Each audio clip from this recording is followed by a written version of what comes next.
ایک دوسرے کو عزت دو، برداشت کرو۔ میرے نبی نے فرمایا بہترین مسلمان وہ ہے جو بیوی سے اچھا سلوک کرتا ہو، اور بیوی سے فرمایا میری شریعت میں سجدہ ہوتا تو بیوی سے کہتا خامند کو سجدہ کر۔ بہترین صدقہ اولاد کی تربیت ہے۔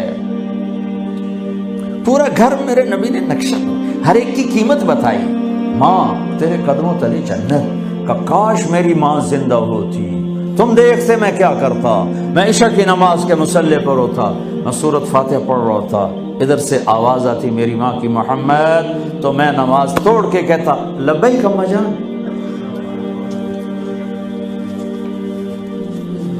باپ کا تیرے جنت کا دروازہ ہے، باپ تیری جنت کا دروازہ ہے، کھولنا توڑنا نہیں، کھولنا توڑنا نہیں، توڑ لیا تو جنت میں نہ جا سکو گے۔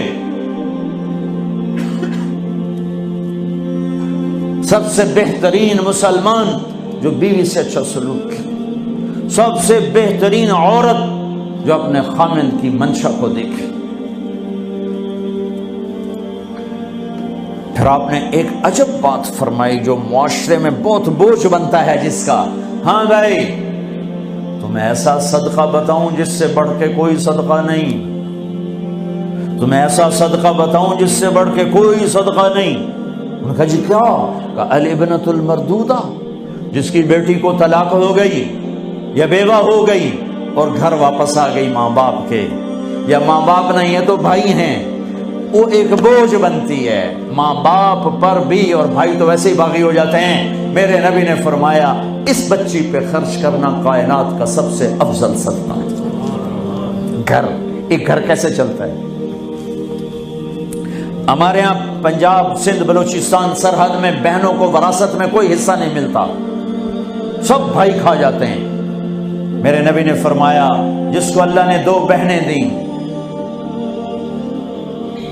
اس نے ان کا حق ادا کیا، شادی کی حق ادا کیا۔ ماں باپ کی وراثت میں سے ہوتا ہے، اگر میں نے کوئی خود کمایا ہے اس میں بہنوں کا حق نہیں، ماں باپ سے اگر 1 روپیہ بھی آیا ہے تقسیم کیا جائے گا۔ جس نے بہنوں کا حق ادا کیا، شادی کی حق ادا کیا، اس پہ جنت واجب ہو گئی۔ جس کو اللہ نے 3 بیٹیاں دی اس نے ان کی ڈولی اٹھائی، وہ جنت میں میرے ساتھ یوں ہوگا۔ ایک بولے اگر 2 ہوں، کہ جس نے 2 بیٹیوں کی شادی کی وہ بھی ایسے ہوگا۔ اللہ بھلا کرے۔ ایک صحابی کا کہ جس کی 1 ہو، کہ جس کی 1 ہے، اگر اس نے اس کو عزت سے رخصت کیا تو وہ بھی میرے ساتھ ایسے ہی ہوگا۔ پھر کئی بچیوں کو طلاق پڑی ہے کہ اس کو بیٹا نہیں ہوتا۔ یہاں آنے سے پہلے کا واقعہ، پنڈی سے بچی رو رو برا حال اس کا، میں تو فون سنتا ہی نہیں ہوں ایسے کہ میرا تو کلیجہ پھٹ گیا ہے۔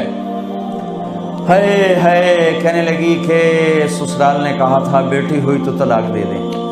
میں نے کہا اس میں میرا کیا قصور ہے، اور بیٹی ہی ہوئی اور مجھے طلاق پڑ گئی، اور میں گھر آ گئی 22 سال کی عمر میں۔ بیٹی دینے والا اللہ اور ظلم کرنے والا سسرال۔ میرے نبی کو اللہ نے بیٹے دے کے اٹھا لیے، قاسم اٹھا لیے، عبداللہ اٹھا لیے، ابراہیم اٹھا لیے، 4 بیٹیاں دی، 3 زندگی میں اٹھا لی، زینب، ام کلثوم، رقیہ، تینوں آنکھوں کے سامنے چلی گئیں۔ فاطمہ سے نسل چلی، آپ نے فرمایا لوگوں کی نسل بیٹے سے چلتی ہے، میری نسل میری بیٹی فاطمہ سے چلی۔ اس لعنت کو دھویا۔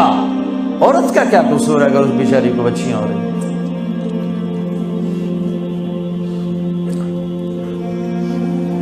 جس نے اپنی بہنوں کو حق ادا کیا، جس نے بیٹیوں کو ڈولے میں بٹھایا، ان کا حق ادا کیا، کہ جنت میں یوں ہو جائے گا۔ بہنوں کو دینا اتنا ضروری ہے، حرام ہو جاتی ہے روٹی۔ میں نے مولانا جمشید صاحب میرے استاد ہیں، میں نے ان سے تفسیر پڑھی۔ میں ایک دن شہد کی بوتل لے کر گیا، پرانی بات ہے 76-77۔ میں نے کہا حضرت یہ ہدیہ ہے۔ فرمایا کہاں سے لائے ہو؟ کہ میرے اپنے باپ کا ہے۔ فرمایا تیرے باپ نے اپنی بہنوں کو، تیرے باپ نے اپنی بہن یعنی میری پھوپھیوں کو، تیرے باپ نے اپنی بہنوں کو زمین میں سے حصہ دیا تھا؟ یہ سوال کیوں کیا؟ 10 روپے کی شہد کی بوتل تھی اس وقت، کہ اگر دیا تھا تو یہ میں لے لوں گا، اگر نہیں دیا تو پھر یہ حرام ہے، میں نہیں لوں گا، یہ مطلب